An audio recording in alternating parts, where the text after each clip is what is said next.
నమస్తే. అనకాపల్లి జిల్లా పైక్రోపేట నియోజకవర్గంలో హోంమంత్రి వంగలపూడి అనిత పర్యటన చేస్తూ ఉన్నారు.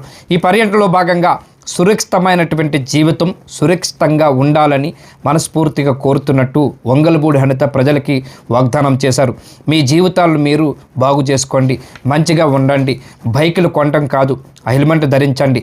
రాజకీయ నాయకులైనా ఇంకొకరు ఎవరైనా తప్పు చేస్తే పోలీసులు వదలొద్దని చెప్పి పోలీసులకు ఆదేశాలు జారీ చేశారు. హెల్మెట్ పెట్టుకోకపోతే ధమాకాలాగా డబ్బులు వేసి వాళ్ళు పంపించండి అని చెప్పి వంగలపూడి అనిత ఘాటుగా సమాధానం చెప్పారు.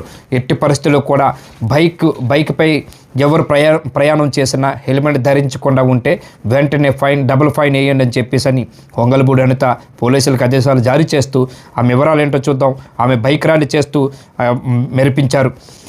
పైక్రోపేట నియోజకవర్గంలో హోంమంత్రి వంగలపూడి అనిత ర్యాలీ నిర్వహించారు. అనకాపల్లి జిల్లాలోని వంగలపూడి అనిత పర్యటన చేస్తూ రోడ్డు ప్రమాదాల నివారణపై అవగాహన కల్పించేందుకు ఎస్రాయివారం మండలం అడ్డు రోడ్డు నుంచి నక్కపల్లి వరకు బైక్ ర్యాలీ నిర్వహించారు. ఈ ర్యాలీలో హోంమంత్రి స్వయంగా హెల్మెట్ ధరించి పాల్గొని సురక్షితమైనటువంటి రోడ్లు సురక్షిత జీవితం అనే నినాదాన్ని ప్రజల్లోకి తీసుకువెళ్లారు. వాహనదారులకు హెల్మెట్ పంపిణీ చేస్తూ ప్రతి ఒక్కరూ ట్రాఫిక్ నిబంధనలు పాటించాలని సూచించారు. ఈ సందర్భంగా మంత్రి అనిత మాట్లాడుతూ ఖరీదైన బైకులు వాడుతున్నప్పటికీ హెల్మెట్ ధరించకపోవటం బాధకరమన్నారు. ప్రాణం కన్నా ఏది ముఖ్యమేమి కాదని ద్విచక్ర వాహనం నడిపే ప్రతి ఒక్కరూ తప్పనిసరిగా హెల్మెట్ ధరించాలని స్పష్టం చేశారు.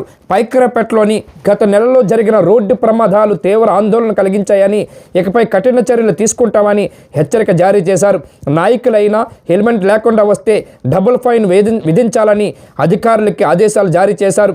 హెల్మెట్ ధరిద్దాం, ప్రాణాలు కాపాడుకుందామంటూ హోంమంత్రి పిలుపునిచ్చారు. ఈ కార్యక్రమంలో జిల్లా పోలీస్ అధికారులు, కూటమి నేతలు, కార్యకర్తలు, ద్విచక్ర వాహనదారులు తదితరులు పాల్గొన్నారు. పోలీస్ డిపార్ట్మెంట్ అదేవిధంగా ప్రజాప్రతినిధులు అందరూ కూడా సంయుక్తంగా ఒక హెల్మెట్ అవేర్నెస్ కార్యక్రమానికి శ్రీకారం చుట్టడం జరిగింది. దురదృష్టవశాత్తు హెల్మెట్లు లేకపోవటం వల్ల ఈ నెలలో సుమారుగా పైక్రోపేట ఒక్క నియోజకవర్గంలోనే దగ్గర 15 నుంచి 18 మంది లిటరలీ ఇప్పుడు మృత్యువాత పడడం జరిగింది. దీన్ని దృష్టిలో పెట్టుకొని ఎట్టి పరిస్థితులను ఫర్దర్గా జరగకూడదు. అట్ ద సేమ్ టైం హెల్మెట్ని కూడా కంపల్సరీ చేయాలనే ఉద్దేశంతో ఈరోజు పైక్రోపేట నియోజకవర్గంలో కంపల్సరీగా బైక్ రైడర్స్ ఎవరైతే ఉన్నారో వాళ్ళందరూ కూడా డ్రైవింగ్ చేసే వాళ్ళు, వెనకాతలు కూర్చునే వాళ్ళు కూడా కంపల్సరీగా హెల్మెట్ పెట్టుకోవాలని ఒక నిబంధనని ఈరోజు మేము అందరం కూడా తీసుకోవడం జరిగింది.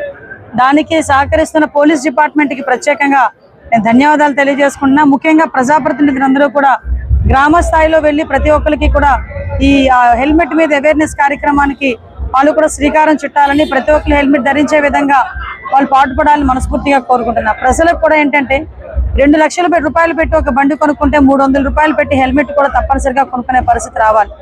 ఎందుకంటే ఈరోజు చాలా మంది మనం యాక్సిడెంట్లే చనిపోతున్న వాళ్ళు 60% ఆఫ్ డెత్ కేసెస్ అన్నీ కూడా హెల్మెట్ లేకపోవడం వల్లే జరుగుతున్నాయని గణాంకాలు కూడా చెప్తున్నాయి.